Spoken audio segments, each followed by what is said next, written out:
Hello viewers, welcome back to my channel Legal Decipher. In the previous video, we had discussed about chapter 34 of the Code of Criminal Procedure 1973. If you have not seen that video, you can go and check it. The link is in the description below. In today's video, we are going to discuss about chapter 35 of the Code of Criminal Procedure. We'll go through the chapter and try to understand how the Criminal Procedure Code is followed and how the criminal courts work. So if you are new here, please like and subscribe to my channel and get the video notifications. So let's get started.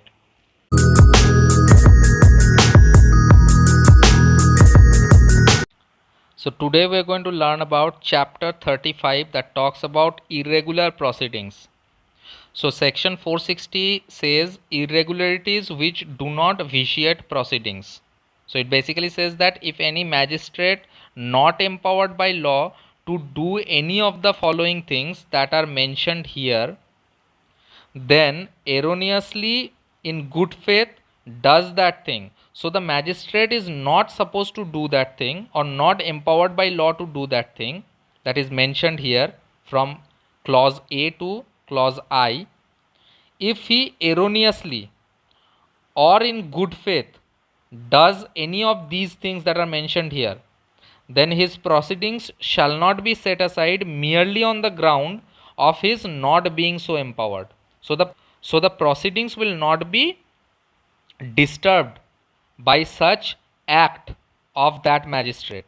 So if he is not empowered by law to issue a search warrant under section 94, or if he is not empowered under section 155 to order the police to investigate an offence, or he is not empowered to hold an inquest under section 176, or he is not empowered to issue process under section 187 for the apprehension of a person within his local jurisdiction who has committed an offence outside the limits of such jurisdiction, or if he is not empowered to take cognizance of an offence under clause A or clause B of subsection 1 of section 190, or if he is not empowered to make over a case under subsection 2 of section 192, or if he is not empowered to tender a pardon under section 306, or if he is not empowered to recall a case and try it himself under section 410,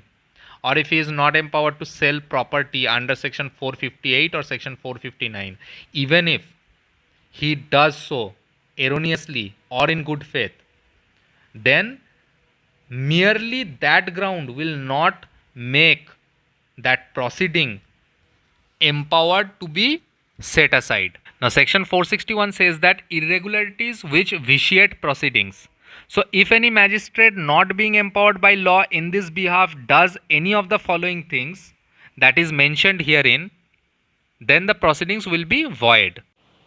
So this section is basically the exact opposite that we have read in the previous section. In this section, it talks about those cases where if the magistrate does not have the power to do these acts, and if the magistrate erroneously does so, then it will affect the case or the trial and it will make such proceedings void. Now, the acts that are not to be done by a magistrate if he does not have the power to do so are if he attaches or sells property under section 83, or issues a search warrant for a document, parcel or other thing in the custody of a postal or telegraph authority, or if he demands security to keep the peace, or demands security for good behavior, or discharges a person lawfully bound to be of good behavior, or cancels a bond to keep the peace, or makes an order for maintenance, or makes an order under section 133 as to a local nuisance,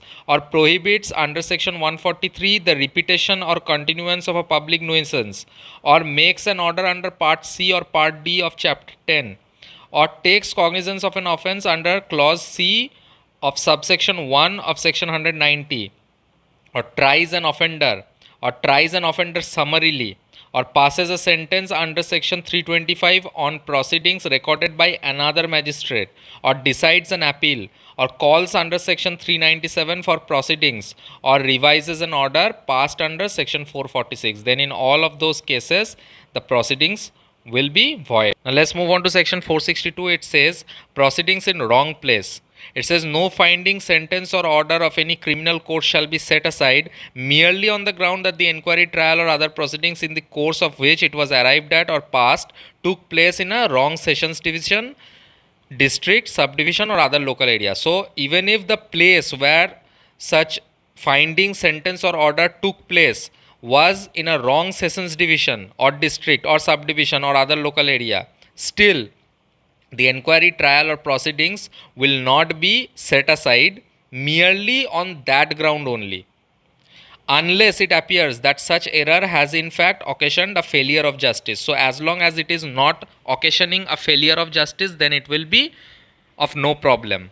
Now section 463 talks about non-compliance with provisions of section 164 or sections 281. So if any court before which a confession or other statement of an accused person is recorded or purporting to be recorded under section 164 or 281 is tender or has been received.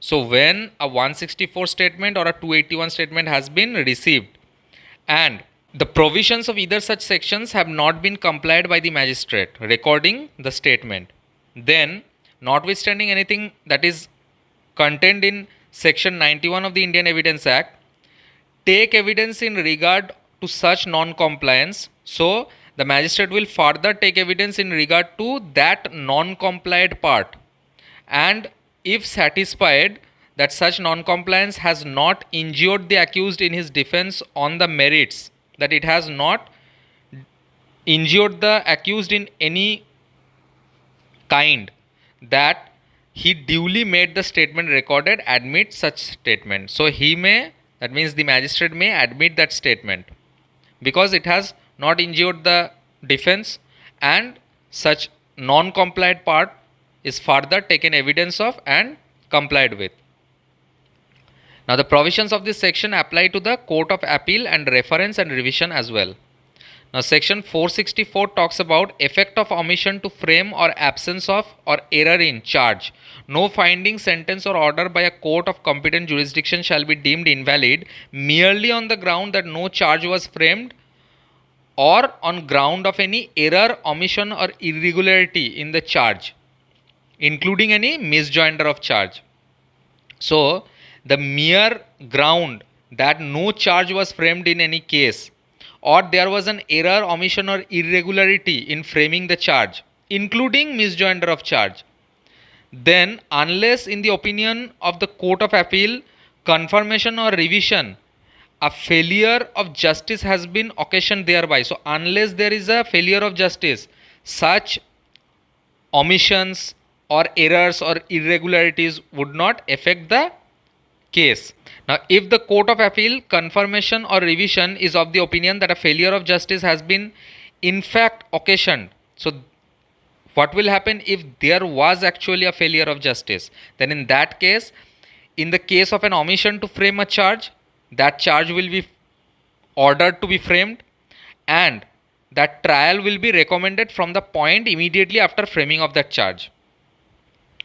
And in the case of an error, omission or irregularity in the charge, there will be an order to direct a new trial. So a new trial will take place upon a charge that is framed in whatever manner it is thought fit. Now provided that if the court is of the opinion that the facts of the case are such that no valid charge could be preferred against, then the accused in respect of the facts proved, it shall quash the conviction. So if the court is of the opinion that the facts of the case are such that no valid charge could be preferred against the accused, then in that case the conviction will be quashed on the facts that were proven in that respect. Now section 465 talks about finding or sentence when reversible by reason of error, omission or irregularity. So subject to the provisions herein before contain, no finding, sentence or order passed by a court of competent jurisdiction shall be reversed or altered by a court of appeal, confirmation or revision on account of any error, omission or irregularity in the complaint, summon, warrant, proclamation, order, judgment or other proceedings before or during trial in any inquiry or proceedings under this code. So this section prohibits the Court of Appeal to pass an order against an error, omission or irregularity, to reverse it or alter it. So reversing an entire order or altering it will not be permitted by a court of appeal under this section.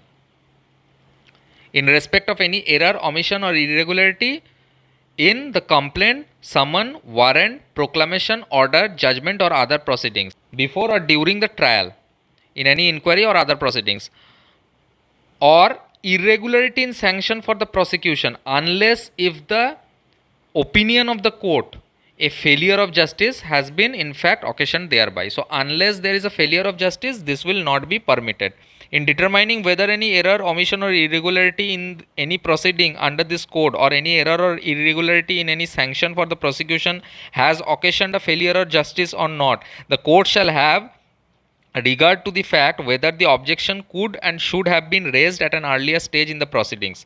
So whether an objection could have been raised at earlier stage of proceedings and should have been raised at earlier stage of proceedings or not will be taken into account to determine whether there was a occasion of failure of justice or not. Now let's move on to the last section, that is section 466, which talks about defect or error not to make attachment unlawful. So no attachment made under this code shall be deemed unlawful, nor shall any person making the same be deemed a trespasser on account of any defect or want of form in the summons, conviction, writ of attachment or other proceedings relating thereto. So that's all in this video. If you like my videos, then don't forget to smash the like button and subscribe to my channel. Thank you so much for watching this video.